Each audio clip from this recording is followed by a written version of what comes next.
చిన్నానికి నాన్న. ఏమని రాశావు? ఏమీ లేదు నాన్న, అందరూ క్షేమంగా ఉన్నామని. మరెందుకు దాన్ని అట్ట నలిపేస్తున్నావు? ఏది చదువు చదువు. చిన్నానికి నమస్కారం. ఇక్కడ అందరూ క్షేమం. నాన్న క్షేమంగానే ఉన్నాడు.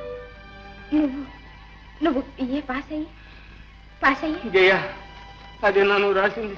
నిజం చెప్పు, అదేనా? అవును నాన్న, అవును. కాదు, అది కాదు నువ్వు రాసింది. నువ్వు ఏం రాసావు నేను చెప్తాను. ఇక్కడ నాన్న దగ్గి రక్తం కప్పుకుంటున్నాడు. ఇవాళ రేపు చచ్చిపోయేటట్టున్నాడు. నువ్వు వెంటనే రాకపోతే తలగొని కూడా పెట్టలేదు. లేదు నాన్న. అబద్ధం. నిజం చెప్పు, నా ముఖం చూసి చెప్పు, నా మీద చెప్పు. అవును నాన్న, అవును. ఎంత పని చేశావు, ఎంత పని చేశావు నాన్న. ఏమిటిది ఇప్పుడేమైందని? ఇంకేం కావాలి? నాకు చదువు రాదమ్మా, అందుకని నా కన్న కూతురే నన్ను మోసం చేస్తుంది. ఊరుకో నాన్న, ఇంకెప్పుడైనా రాయవు కదా, ఇంకెప్పుడు రాయవు కదా. రాదు నాన్న. ఇదైనా నీ పరిస్థితి చూసి భయపడి చచ్చిపోతాను అనుకున్నా తల్లి. చిన్న బిఏ పాస్ అయ్యేదాకా నా ఛాయలకు కూడా రావద్దని ఎవరితో చెప్పేశానమ్మా. నేను చావనమ్మా, నేను చావను. ఇదిగో ఏమంటా, మన ఇంట్లో అతుకున్నాడే వేణు, అతని గురించి మీకు ఏమైనా తెలుసా అని.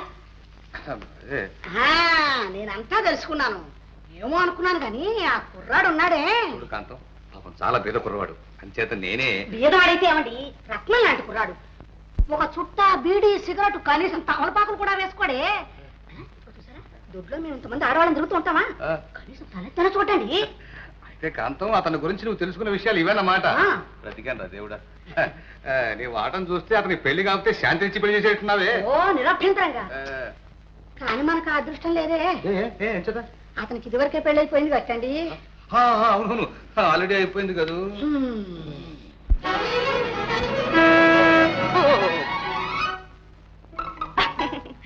భయపడ్డారా? కాదు, పడబోయే. దెబ్బ తగిలిందా? ఈ మాత్రానికే దెబ్బ ఎక్కడ తగులుతుందిలేండి. మీరు కాలేజీకి వెళ్ళడం? అవును. నేను కాలేజీకి వెళ్తున్నాను. వెళ్ళండి. మీరు రండి, డ్రాప్ చేస్తాను. వద్దులేండి, నాకు కారు ఎక్కడం అలవాట్లేదు, నడిచే వెళ్తాను. మీకు అలవాటు లేకపోయినా మా కారుకు అలవాటు ఉంది లిఫ్ట్ ఇవ్వడం. రండి.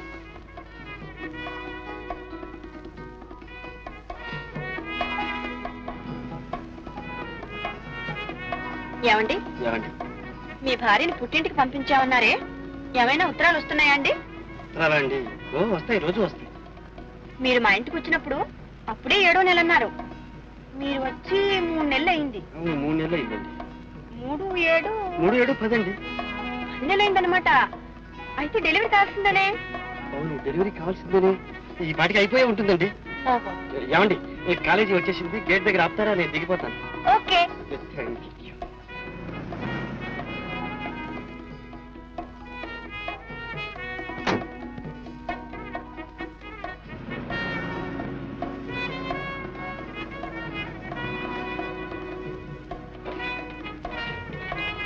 అరే, డైరీ మర్చిపోయారే.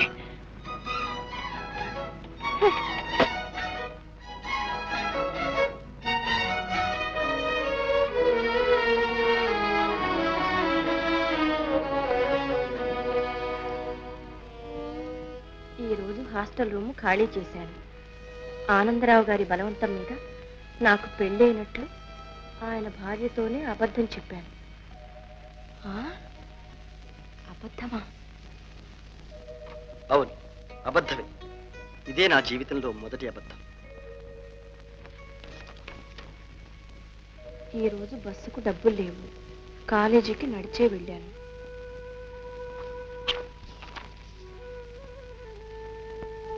హోటల్లో భోజనం చేస్తుండగా అన్నయ్య గుర్తుకొచ్చాడు. ఆ వ్యాధిలో ఆయన నా కోసం పడుతున్న బాధలన్నీ తలుచుకునేసరికి అన్న సహించలేదు. అలాగే లేచొచ్చాను. ఇన్ని బాధలకు ఒకటే ఉపశాంతి. ఆనందరావు గారి కుమార్తె శాంతిని చూసినప్పుడు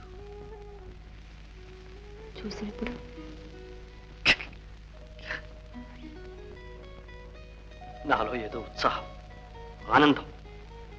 ఆ అమాయకురాలు నిజంగా నాకు పెళ్ళయిందనే నమ్ముతుంది.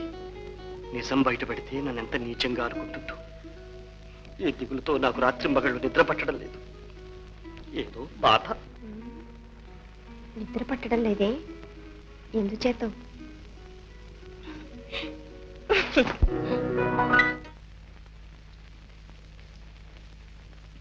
నమస్కారం అండి. నమస్కారం అండి. ఓ, మీరా? ఏమండి, ఏమండి? మీ భార్య ఈ వారంలోనే ప్రసవిస్తుందన్నారే, ఇంకా ఏ కబురు రాలేదా అండి? అదేనండి, ఏ క్షణం ప్రసవిస్తుందోనని అనుక్షణం ఎదురు చూస్తున్నా అనుకోండి. ఆ కబురు అందటమే ఆలస్యం. ఎక్కడ కట్టుకుపోయి వాళ్తాం. వాళ్ళొచ్చు కానీ. ఏమండి, ఏమండి? మీకు ఎవరంటే ఇష్టం? ఆడపిల్ల, మగపిల్లవాడా? మన ఇష్ట ప్రకారం పడతారా వీటిలండి? అయినా ఇష్టాయిష్టాలంటూ ఉంటాయి కదండి. ఆహా, ఉంటాయి అనుకోండి. కానీ నిజం చెప్పాల్సి వస్తే ఇప్పుడు మనకు పిల్లలు పుట్టడం ఇష్టం లేదు. ఓహో, అయితే మీ భార్య మీద మీకు చాలా ప్రేమ అన్నమాట. ఏమండి, ఏమండి? మీ భార్య అందంగా ఉంటుందా?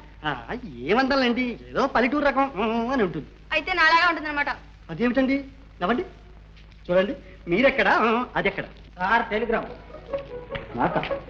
అవునండి, మీకే.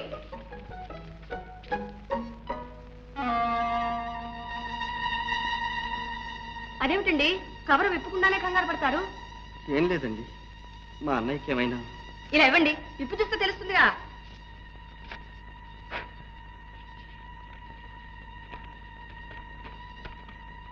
Male child but, mother and baby safe.